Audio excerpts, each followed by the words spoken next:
Gloire à Dieu, peuple pentecôtiste. Bonjour, où que vous me recevez.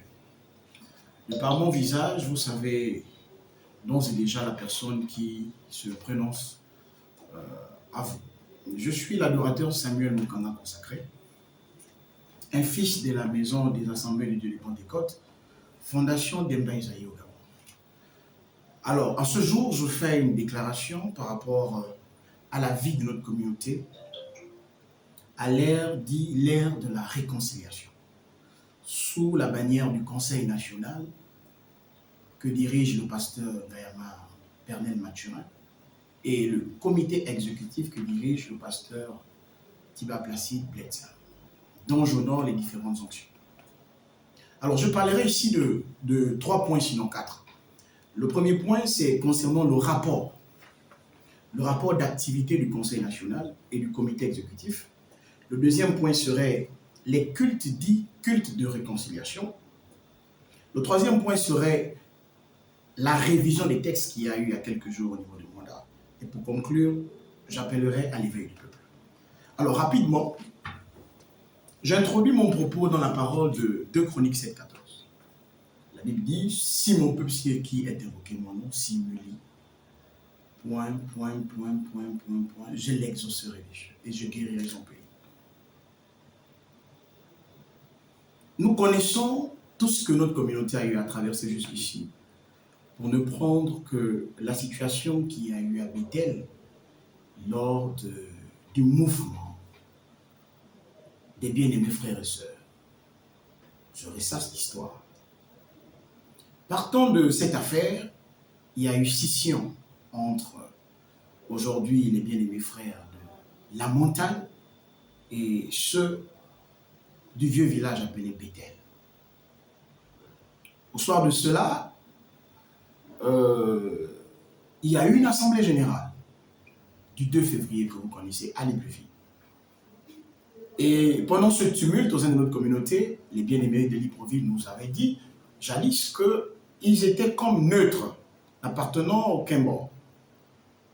Et de cette assemblée générale est née, n'est-ce pas, la naissance d'un comité exécutif que dirige le pasteur Tiba Placide. Au soir de cette déclaration-là, dans l'étonnement de nos patriarches, notamment, je salue la mémoire du feu patriarche Isidore Kari et le pasteur Saint Jean-Claude et leurs frères, ils ont eu à saisir le ministère de l'Intérieur, qui, n'est-ce pas, a amené à ce que ces deux parties puissent avoir une confrontation. Et de cela est née la plainte au niveau du tribunal. Vous connaissez cette histoire. Je l'ai dit, je ressasse. Alors, il y a eu ce qu'il y a eu près des instances judiciaires, et par après, la décision qui va naître de cette affaire, c'est que la justice nous renvoie à nous retrouver en famille et de pouvoir traiter le problème. Mais tenons-nous bien, nous parlons d'une affaire spirituelle. Et au bon sens du terme, lorsque les magistrats nous renvoient à nous retrouver ensemble, en fait, les juges nous renvoient à la parole de Dieu. Et si nous rentrons dans le contexte de notre doctrine, nous sommes une communauté à vocation prophétique. Et donc, l'instance judiciaire nous renvoie à la vie prophétique. J'y arrive. Alors, nous connaissons que cela a donné naissance à un forum qu'on avait appelé le forum dit de la réconciliation. Nous avons écouté beaucoup de dire. Et de ce point, des jeunes se sont levés, ont adressé une correspondance à leur père et nous avons porté nos signatures. Grande était ma joie, alors, de constater que le Conseil national et le comité exécutif se sont retrouvés à une date à l'église centrale de Libreville qui a donné, n'est-ce pas, naissance à une séance de travail. De cette séance de travail-là est sorti un chronogramme d'activité. Voilà pourquoi je parlais du premier point, le rapport du Conseil national et du comité exécutif. Il y a eu un chronogramme d'activité que les deux parties se devaient de respecter en fait de ramener la sérénité au milieu du peuple et de ramener une ère nouvelle au niveau du peuple. Alors là, je chute en disant le rapport. Que le Conseil national vient nous faire le rapport de ces activités depuis la mort du feu patriarche Isdongari, où, n'est-ce pas, le pasteur Ngayama a été porté à la tête de ce conseil national, qu'il nous fasse un rapport d'activité de ce qui a été fait jusqu'ici. Le comité exécutif au soir de l'Assemblée générale qui s'est tenue le 2 février à Libreville, que ce comité exécutif présente également au peuple le rapport d'activité, la feuille de route. Quelles sont les actions qui ont été menées, qui ont apporté la sérénité ou encore qui ont apporté une ère nouvelle au sein de la communauté. Nous avons besoin de ces différents rapports. Les cultes dits cultes de la réconciliation. Ces cultes ont commencé au niveau de Libreville. Nous avons assisté via le média à des petits vies que je salue l'initiative du pasteur Samaf. Nous avons vu ce qui s'est passé à Franceville. Nous avons vu ce qui s'est passé au niveau de Mwanda, où nous avons constaté que certains bien-aimés frères de la montagne ont même demandé pardon. Mais j'y arrive. Dans le processus des cultes de la réconciliation, le comité exécutif, je crois, a eu une assise avec les bien-aimés frères de la montagne, où on est le rapport. Qu'est-ce qui a été dit? Qu'est-ce qui a été arrêté? Qu'est-ce qui a été conclu dans cette affaire? Jusqu'ici, nous n'avons pas eu connaissance de cela. J'appelle ici à l'éveil du peuple. J'appelle ici à la maturité et à la prise de conscience de où nous voulons amener cette communauté, cet héritage que nous a laissé nos patriarches. Alors, ces cultes dits cultes de la réconciliation, qu'est-ce que cela a produit au sein de la communauté? Qu'est-ce que cela a apporté au sein de la communauté? À mon actif, je dirais rien. Je suis un fils de cette communauté, je suis un ancien de cette communauté, je dirais rien. Ces cultes n'ont rien produit. Simplement parce que les personnes, ces protagonistes-là, n'ont pas fait recours à la voix du Saint-Esprit. Ces dirigeants n'ont pas voulu écouter la pensée du Seigneur. Et chacun a fait ce qu'il a trouvé juste dans sa façon de faire. Et nous avons assisté ici, on dirait, à une campagne, dite campagne politique aux intérêts d'un leadership personnel. Alors, j'arrive alors à la révision du texte qui s'est tenu en Rwanda. Qu'est-ce que nous avons assisté ici? Qu'est-ce que nous avons vu ici? Parce qu'il y a une vidéo qui a circulé. D'aucuns viendront me dire ici, mais l'adorateur Samuel, était-tu obligé d'en parler sur les réseaux sociaux? Oui, j'en parle. Pourquoi? Parce qu'il y a eu une vidéo virale qui a circulé sur la toile, où nous retrouvons nos bien-aimés de Sous la Montagne, où nous retrouvons nos bien-aimés de la CCPR, où nous retrouvons le comité exécutif et le conseil national.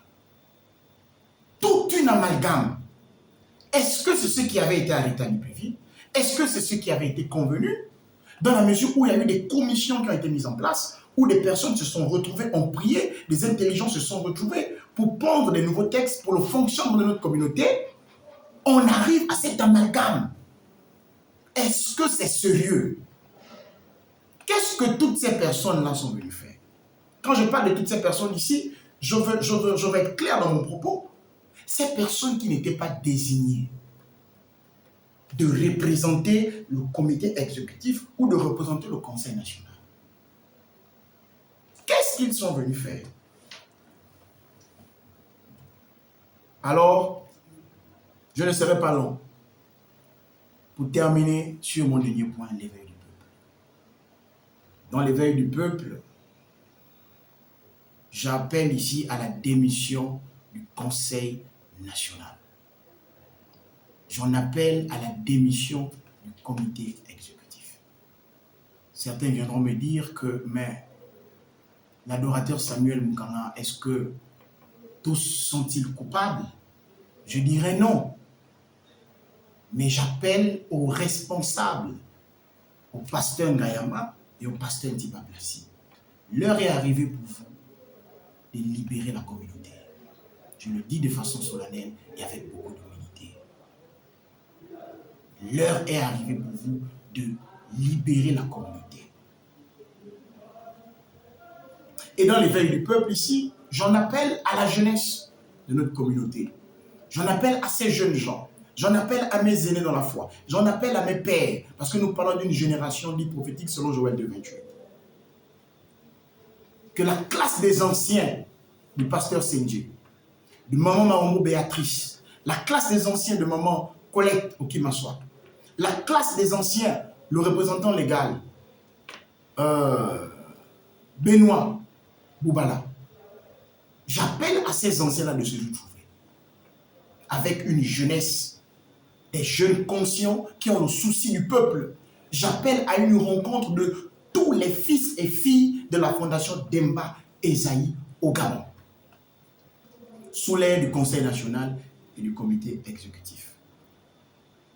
J'avais dit, je vais terminer, que on ne peut pas avoir causé du tort et penser avoir la stratégie ou encore la science infuse de venir traiter le problème.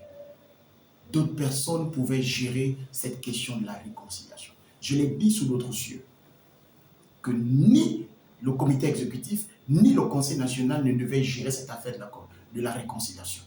Lorsque les tribunaux nous ont renvoyés au village, ces deux entités devaient être dissoudre. Il fallait de facto, de façon farouche, dissoudre ces deux entités qui nous ont traîné longtemps dans un retardement qui n'en dit mot. Alors, veuillez recevoir cette première sortie médiatique. Faites-en large diffusion. Et je l'ai dit quelque part qu'au-delà de la prière, je l'ai dit sous l'autre cieux, Moïse avait les mains levées, soutenu par Hur et Aaron, mais Josué et Caleb étaient sur le terrain en train de combattre les ennemis. Et nous sommes de cette génération qui pouvons dire à Goliath, tu es un incirconcis et ta tête sera tranchée. Alors que les David de ma génération se lèvent. L'heure n'est plus à seulement prier. L'heure est à se lever et à remettre de l'ordre. Quand il fallait remettre de l'ordre dans la maison du Seigneur, Jésus n'avait pas prié. Il a chassé, il a fouetté les vendeurs de pigeons. Alors que les vendeurs de pigeons de notre communauté se mettent à la porte. On veut vivre une nouvelle Pentecôte. On veut vivre un nouveau climat. Que l'Éternel vous bénisse et qu'il vous garde. C'était Samuel Moukana, consacré le plus long. Shalom.